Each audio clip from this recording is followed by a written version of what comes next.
கர்த்தருக்கு ஸ்தோத்திரம். கர்த்தராகிய இயேசு கிறிஸ்துவின் இன்ப நாமத்தில் இனிய வாழ்த்துக்கள். இன்றைய தியானத்திற்காக ஜெபித்த பொழுது தேவன் தந்த வசனம் சங்கீதங்களின் புஸ்தகம் 95ஆம் சங்கீதம் 6ஆம் வசனம். நம்மை உண்டாக்கின கர்த்தருக்கு முன்பாக நாம் பணிந்து குனிந்து முழங்காற்படியிட கடவோம் வாருங்கள். நம்முடைய கர்த்தராகிய இயேசு கிறிஸ்து ஆராதனைக்குரியவர், கனத்துக்குரியவர், துதிக்கப்படத்தக்கவர். இந்த தேவன்தான் நம்மை உண்டாக்கின தேவன். இந்த வசனமும் அதை தான் சொல்லுகிறது. நம்மை உண்டாக்கின கர்த்தருக்கு முன்பாக தேவன் நம்மை உண்டாக்கினதினாலே அவர் நம்முடைய வாழ்விலே நம்ம பெரியவராயிருக்கிறார். நாம் அவருக்கு முன்பாக ஒன்றுமே இல்லை. அவர் நம்மை உண்டாக்கினது மட்டுமல்லாமல் நமக்கு வேண்டிய எல்லா நன்மைகளையும் அனுதினமும் நம்முடைய வாழ்விலே செய்து கொண்டிருக்கிறார். இப்படிப்பட்ட தேவனுக்கு நாம் ஆராதனை செய்ய வேண்டியது நம்முடைய கடமையும் தேவன் நமக்கு நியமித்ததுமாய் காணப்படுகிறது.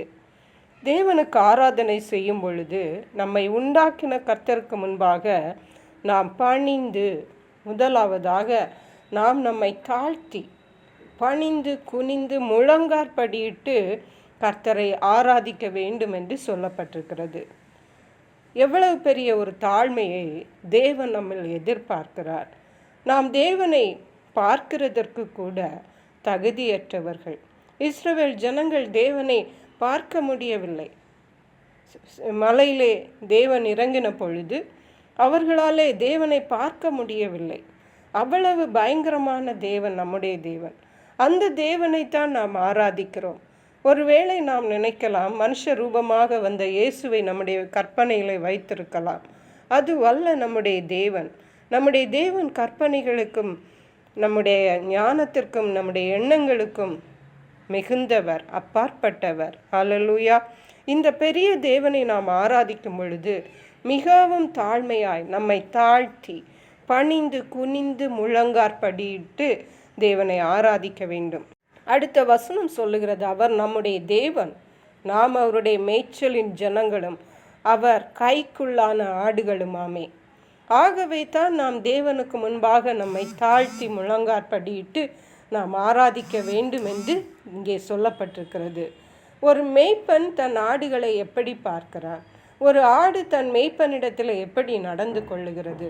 அதை தான் தேவன் நம்மில் எதிர்பார்க்கிறார். மேய்ப்பன் தான் அந்த ஆட்டுக்கு எல்லாமே. அதே போன்று தான் நம்மை உண்டாக்கின தேவன் நமக்கு மேய்ப்பராயிருக்கிறார். நாம் அவருடைய ஜனங்களும் அவருடைய கைக்குள்ளான ஆடுகள். ஹல்லேலூயா. ஆகவே அருமையான கர்த்தருடைய பிள்ளைகளை, கர்த்தரை ஆராதிக்கும் பொழுது நாம் பயத்தோடும் பக்தியோடும் தேவனை ஆராதிப்போம். பிற தேவனை அறியாதவர்கள் அவரவர்களுடைய தெய்வங்களை எப்படியெல்லாம் ஆராதிக்கிறார்கள். சிலர் வஸ்திரம் கூட சரியாக போடாமல், சட்டை அணியாமல் அவர்களுடைய தெய்வத்திற்கு சந்நிதியிலே காணப்படுகிறார்கள். எவ்வளவு படித்தவர்களானாலும் எவ்வளவு பெரியவர்களானாலும் அப்படியே செய்கிறார்கள். இன்னும் சில தரையிலே உட்கார்ந்து தலையை தரையிலே தொடும்படியாக வணங்கி அவருடைய தெய்வத்தை தொழுது கொள்ளுகிறார்கள். இன்றைக்கு நம்முடைய நிலைமை எப்படி இருக்கிறது? நாம் ஆராதிக்கிற தேவன் ஜீவன் உள்ளவர். நாம் ஆராதிக்கிற தேவன் இந்த உலகத்தை படைத்தவர். அவர் நம்மை படைத்தவர். அவர் உயிருள்ள தேவனாயிருக்கிறார். அவர் ஜீவிக்கிற தேவனாயிருக்கிறார். அவர் நம்மேல் வைத்த அன்புக்கு அளவே இல்லை. தன்னுடைய ஜீவனை, இரத்தத்தை நமக்காக தந்தார். ஆகவே நாம் பயத்தோடும் பக்தியோடும் கர்த்தருக்கு ஆராதனை செய்வோம். கர்த்தருடைய சமூகத்தில் பணிந்து குனிந்து முழங்காற்படியிடவும். கர்த்தர் தாமே இந்த வார்த்தைகளை ஆசீர்வதிப்பாராக. ஜெபிப்போம். எங்களை கிருபையை நேசித்து பாதுகாத்து வழி நடத்துகிற எங்கள் அன்பின் தகப்பனை, ஆசீர்வதிக்கப்பட்ட இந்த நல்ல நாளுக்காக நன்றி.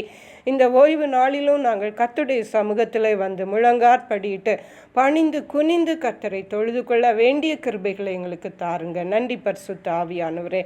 துதி கன மகிமை உமக்கே செலுத்துகிறோம். மீட்பரும் இரட்சகருமாகிய இயேசு கிறிஸ்துவின் இன்ப நாமத்தில் ஜெபிக்கிறோம் எங்கள் அன்புள்ள பரமபிதாவே. ஆமென். God bless you.